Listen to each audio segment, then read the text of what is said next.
Good morning বন্ধুরা, কেমন আছো? আশা করি খুব খুব ভালো আছো। তো আমার তো সকালটা শুরু হয়েছে ভোর 5:30 থেকে, কারণ আজকে ছেলের স্কুল স্টার্ট হচ্ছে আজ থেকে, কারণ ওর সামার ভ্যাকেশান শেষ হয়েছে, আজ থেকে school start.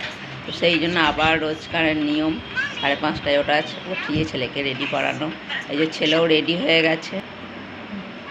High, good morning. তো চলো, ছেলেও রেডি হয়ে গেছে, আমরাও রেডি। এবার ছেলেকে নিয়ে বেরোবো, কারণ ছেলের 6:30 থেকে স্কুলে পৌঁছাই। চলো, ছেলেকে তো এখন স্কুলে ছেড়ে দিয়েছি।